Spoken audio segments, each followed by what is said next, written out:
Hey everybody, it's Rick Trummer from Rick Trummer Consulting and Training, and here we are finishing up this week and kind of the basic operation of the Lightroom in the basic tab and kind of the general simplified tools that are inside there. Last week, as you remember, we went into Adobe Camera Raw or the ACR application, and we are doing kind of the same thing. Next week, we're going to be going through the rest of the tabs, and we're going to be doing kind of a side-by-side comparison on what they're doing. Pretty much the same. It's just kind of a different in and a different out to be able to go with. Let's go ahead and get into Lightroom and take a look at the very basics of that operation. So I'm just going to go over here to Lightroom, and we're going to just kind of get into the basic tab operation. So let's get into that. And computer's not functioning properly today. Here we go.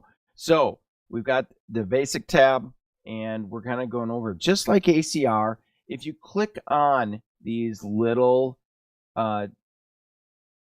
clipping path warnings right up here in both the highlight and the shadow area, you'll be able to see the clipping warnings for both highlight and shadow.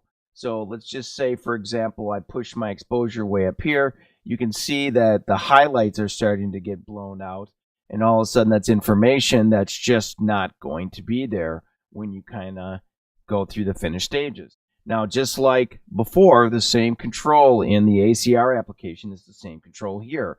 So if you have highlights blown out, you'll be able to pull the highlight back by using the highlight slider. Secondary-wise, again, is the whites area.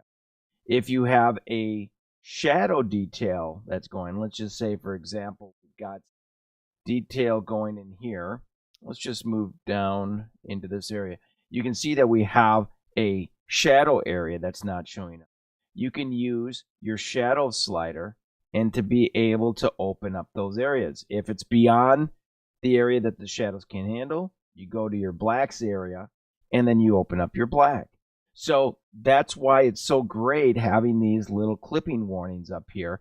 And if you just highlight them by clicking them on, you'll see that the little arrow or the little box gets highlighted, or there's a little stroke around there. That means that you've actually selected that, and you're using those warnings to be able to make sure that you're getting good, proper exposure.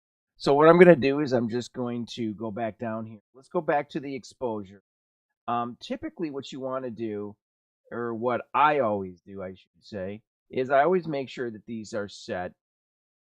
I am a real metering, constantly worried about my meter and how my exposure. So all of these are set to 0. And then inside there, I've saved those as my preference inside the system.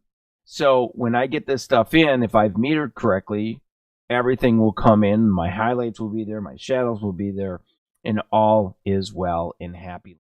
So that's really the basic part of the operation of this. You're always going to be going to exposure first after you've, of course, dealt with color. Normally I go in from previous videos, you know that I do color first.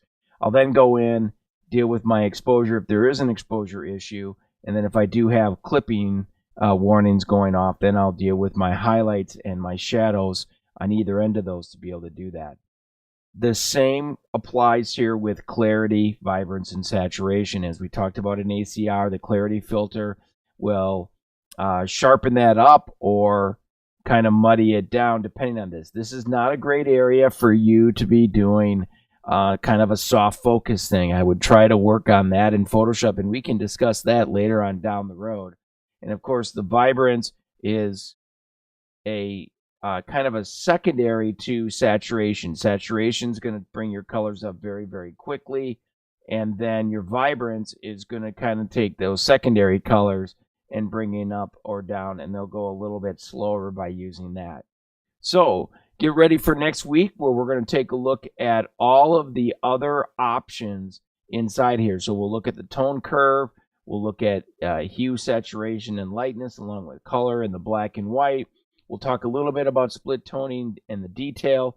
And we'll even get into lens correction, some effects, and camera calibration, which a lot of people think is just way over the top as far as calibrations are concerned.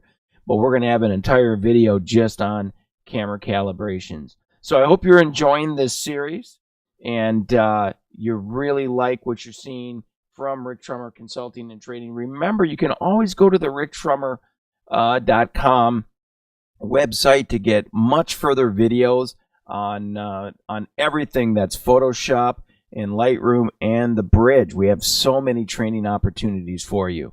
So again, until next week, it's Rick Trummer from Rick Trummer Consulting and Training. Thanks for spending some time with us today.